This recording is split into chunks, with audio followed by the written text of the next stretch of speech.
Red big TV digital breaking చూస్తూ ఉన్నాము. చాలా మంది మహిళలకు బంగారం అంటే ఎంతో ప్రీతి ఇష్టం. ఏ ఇంట్లో ఏ చిన్న ఫంక్షన్ జరిగినా కూడా బంగారం కొనేందుకు ఎక్కువగా ఆసక్తి చూపిస్తూ ఉంటారు.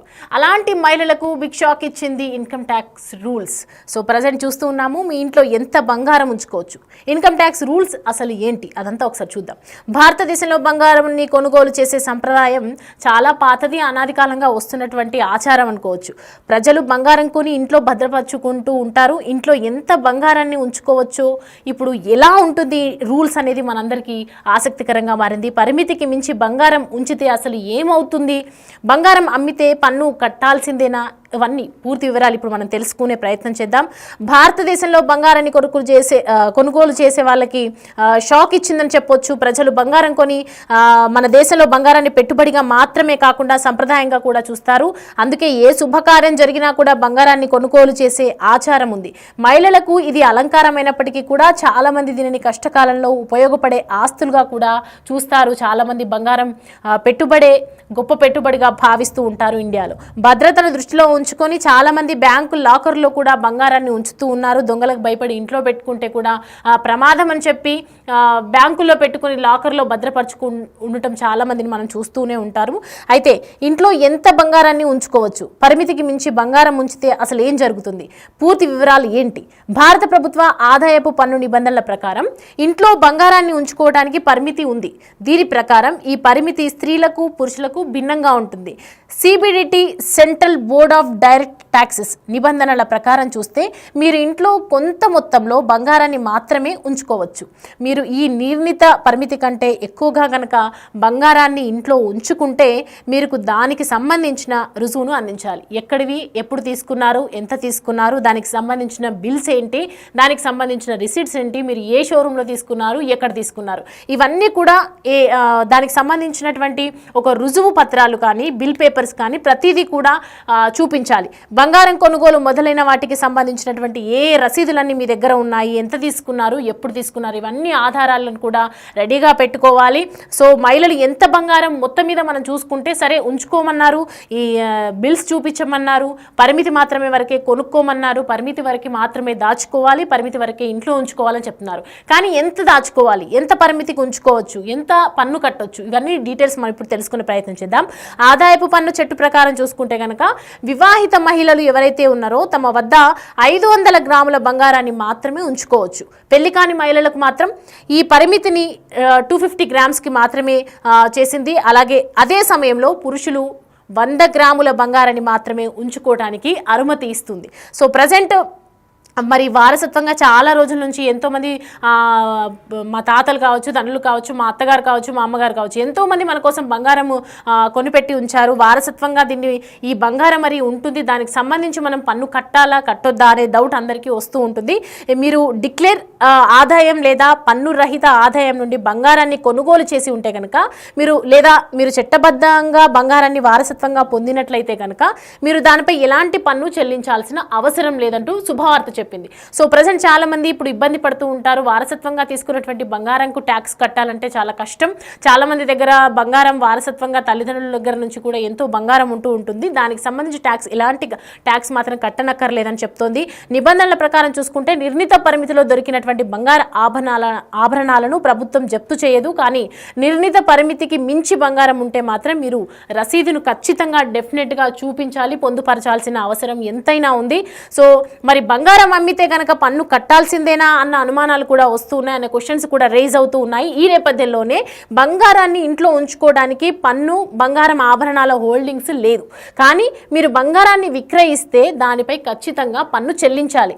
మీరు 3 సంవత్సరాల పాటు ఉంచిన తర్వాత బంగారాన్ని కనుక విక్రయిస్తే దాని నుండి వచ్చే లాభంపై 20% చొప్పున long term capital gains LTCG పన్ను ఖచ్చితంగా విధించబడుతుంది. మరి బంగారు బాండ్లను విక్రయించడంపై పన్ను ఉంటుందా ఉండదా అనే క్వశ్చన్స్ కూడా ఉన్నాయి. మీరు 3 సంవత్సరాల లోపు గనక సావరిన్ గోల్డ్ బాండ్ SGBని కనుక విక్రయిస్తే దాని నుండి వచ్చే లాభం మీ ఆదాయానికి జోడిస్తారు. అలాగే మీ పన్ను స్లాబ్ ప్రకారం దానిపై పన్ను విధిస్తారు. సావరిన్ గోల్డ్ బాండ్ SGBని 3 సంవత్సరాల తర్వాత విక్రయించినట్లయితే కనుక లాభంపై 20%, ఇండెక్సేషన్స్ 10% ఇండెక్సేషన్ లేకుండా పన్ను విధిస్తారు. కానీ మీరు మెచ్యూరిటీ వరకు గోల్డ్ బాండ్ని ఉంచుకుంటే కనుక లాభంపై పన్ను ఉండదు. రకరకాల కేటగిరీ కేటగిరీస్ ఉన్నాయి దీనికి సంబంధించినటువంటి, ఎన్నో చూస్తూ ఉన్నాము. SGT కానీ ఇవన్నీ కూడా LTCG కానీ అంటే long term capital gains tax అనొచ్చు, అలాగే SGB ట్యాక్స్ అనొచ్చు, సావరిన్ గోల్డ్ బాండ్. ఈ 3 సంవత్సరాల తర్వాత గనక విక్రయించినట్లయితే గనక ఖచ్చితంగా దీనిపై 20% ఇండెక్సేషన్స్ అనేవి ఉంటాయి. 10% ఇండెక్సేషన్ లేకుండా కూడా పన్ను విధించే అవకాశాలు ఉన్నాయి దీనికి సంబంధించి. సో బంగారం అమ్మితే మాత్రం ట్యాక్స్ కట్టాల్సిందే అన్న క్వశ్చన్స్ కూడా మనకు రేజ్ అవుతున్న నేపథ్యంలో బంగారాన్ని ఇంట్లో ఉంచుకోవడానికి ట్యాక్స్, పన్ను బంగారం ఆభరణాల హోల్డింగ్స్ దీనికి సంబంధించి ఏవీ లేవు. కానీ మీరు బంగారాన్ని కనుక విక్రయిస్తే గనక దానిపై ఖచ్చితంగా ట్యాక్స్ చెల్లించాల్సిన అవసరం ఎంతైనా ఉందని చెప్తూ ఉన్నారు.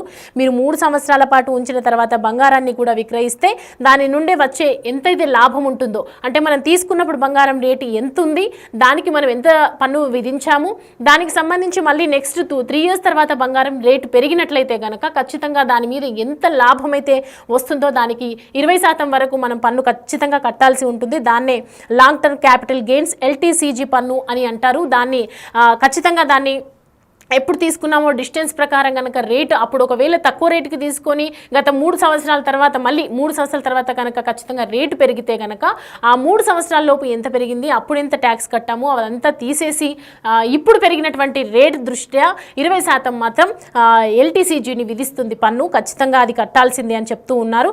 అండ్ మరి డిక్లేర్డ్ ఆదాయం లేదా పన్ను రహిత ఆదాయం నుండి బంగారాన్ని కొనుగోలు చేసి ఉంటే కనుక మీరు చట్టబద్ధంగా బంగారాన్ని వారసత్వంగా ఎప్పుడైతే అఫీషియల్గా ఇది వరకు మనకు వారసత్వంలో గత తల్లిదండ్రులు కావచ్చు, అత్తమామలు కావచ్చు కొని పెట్టినటువంటి ఆ బంగారానికి ఖచ్చితంగా ఒకవేళ రసీదులు కానీ లీగల్గా తీసుకున్నట్లయితే ఖచ్చితంగా చట్టబద్ధంగా ఏదైతే తీసుకుంటారో ఆ బంగారానికి ఖచ్చితంగా పన్ను అనేది చెల్లింపు ఉండదు.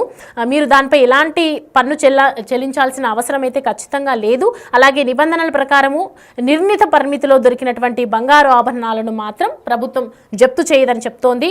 అలాగే నిర్ణీత పరిమితికి మించి గనక బంగారం ఉంటే, ఒకవేళ మనం అనుకున్నటువంటి బంగారం కాస్త ఎక్కువగా ఉన్నట్లయితే కూడా ఖచ్చితంగా మీరు రసీదును చూపించాలి, దానికి ఖచ్చితంగా ట్యాక్స్ కట్టించాలని చెప్తూ ఉంది ప్రభుత్వం. సో ప్రజెంట్ మరి ఎంత బంగారం కొనవచ్చు అనే దాని మీద కూడా మనం తెలుసుకున్నాము. ఆదాయపు పన్ను చట్టు ప్రకారం కనుక చూస్తే వివాహిత ఎవరైతే మ్యారీడ్ వాళ్ళు ఉన్నారో ఆ మహిళలకు ఖచ్చితంగా 500 గ్రాముల చొప్పున బంగారం మాత్రమే వాళ్ళ దగ్గర ఉంచుకోవచ్చు. 500కు కనుక ఎక్కువ తీసుకుంటే కనుక దీనికి సంబంధించి 500 తర్వాత 500 గ్రామ్, 502 గ్రామ్స్ ఉన్నా కూడా ఖచ్చితంగా దానికి ట్యాక్స్ కట్టాల్సిందే.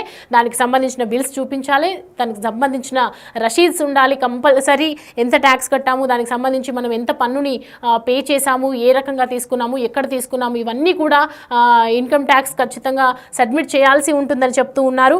అయితే ఒకవేళ పెళ్లి కాని పరిమితి మహిళలకు మాత్రం ఈ పరిమితిని పెళ్ళైన వాళ్ళకి ఏ విధంగా అయితే 500 గ్రాములకు పరిమితి మాత్రమే పెట్టిందో అలాగే పెళ్లి కాని మహిళలకు కూడా కొంత పరిమితి పెట్టింది. 250 గ్రాములు మాత్రమే బంగారాన్ని కొనుక్కోవచ్చు.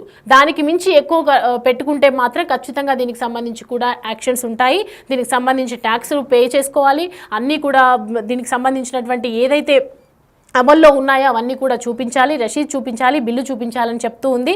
అదే సమయంలో పెళ్లి కాని మహిళలకు ఎలాగైతే 250 గ్రాములు, పెళ్ళైనటువంటి మహిళలకు ఏదైతే 500 గ్రాములు, అలాగే పురుషులకు కూడా కొంత పరిమితిని పెట్టింది. అదే సమయంలో పురుషులు 100 గ్రాముల బంగారాన్ని మాత్రమే ఉంచుకోవడానికి అనుమతి ఇస్తూ ఉంటారు. 100 గ్రాములకు మించి 1 గ్రామ్ ఎక్కువ ఉన్నా కూడా ఖచ్చితంగా రసీద్ చూపించాలి. ఎక్కడైతే తీసుకున్నారో దానికి సంబంధించినటువంటి బిల్స్ అన్నీ కూడా చూపించాలి. దానికి సంబంధించినటువంటి పన్ను ఖచ్చితంగా ఉంటుందని చెప్తూ ఉంది. అలాగే భారత ప్రభుత్వ ఆదాయపు పన్ను నిబంధనల ప్రకారం మనం చూస్తూ ఉంటే కనుక ఇంట్లో బంగారాన్ని ఉంచుకోవడానికి పరిమితి ఉంది. ఇదివరకు మనము ఎక్కువ బంగారం ఉంటే ఎక్కడ చోరీ జరుగుతుందో అని చెప్పి ఇంట్లో రక్షణ ఉండదు అని చెప్పి చాలామంది లాకర్స్లో పెట్టుకున్నటువంటి సిచ్యువేషన్ మనం ఎన్నోసార్లు చూసాము. బట్ ఇప్పుడు ఇంట్లో బంగారాన్ని ఉంచుకోవడానికి పరిమితి ఉంది. కానీ దీని ప్రకారం ఈ పరిమితి స్త్రీలకు పురుషులకు అంతా కూడా డిఫరెంట్ జానర్లో ఏర్పాటు చేశారు. దీనికి భిన్నంగా ఇదివరకు దీనికి ఒక బౌండరీస్ అనేది లేదు. ఒకప్పుడు బంగారానికి ఎంతైనా తీసుకోవచ్చు, ఎంతైనా పెట్టుకోవచ్చు, మన ఇష్టం అనేది ఉంది. కానీ ఇప్పుడు మాత్రం తీసుకొచ్చిన చట్టం ప్రకారం నిబంధనల ప్రకారం చూసుకుంటే కనుక కొంతవరకు మాత్రమే, ఎంతవరకు అంటే పెళ్ళైన మహిళలకు, పెళ్లి కాని మహిళలకు, పురుషులకు అందరికీ కూడా డిఫరెంట్గా భిన్నంగా చెప్తూ ఉంది. CBDT central board of direct taxes నిబంధనల ప్రకారం మనం చూసుకుంటే మీరు ఇంట్లో కొంత మొత్తంలో బంగారాన్ని మాత్రమే ఉంచుకోవచ్చు అని చెప్తూ ఉంది. మీరు ఈ నిర్ణీత పరిమితి కంటే ఎక్కువ బంగారాన్ని ఇంట్లో ఉంచుకుంటే కనుక మీరు దానికి సంబంధించినటువంటి ప్రతి ప్రూఫ్స్ రుజువులన్నీ కూడా అందించాలి. బంగారం కొనుగోలు మొదలైన వాటికి ఎక్కడైతే కొన్నాము, కొనుగోలు అయినప్పటి నుంచి ఏ బిల్ తీసుకున్నాము, ఎంత పర్సెంటేజ్ పడింది, ఎంత ట్యాక్స్ పడింది, ఎంత పే చేశాము, అటువంటి అనేక రకాలైనటువంటి రషీద్స్, ఏ మాల్లో తీసుకున్నాం, ప్రతి ఒక్కటి కూడా రుజువు అందించాల్సి ఉంటుంది. ప్రతి ఒక్కదానికి కూడా వాటికి సంబంధించినటువంటి రషీదులన్నీ కూడా మీ దగ్గర భద్రంగా, బంగారంతో పాటు అన్ని కూడా భద్రంగా పెట్టుకోవాలని చెప్తోంది.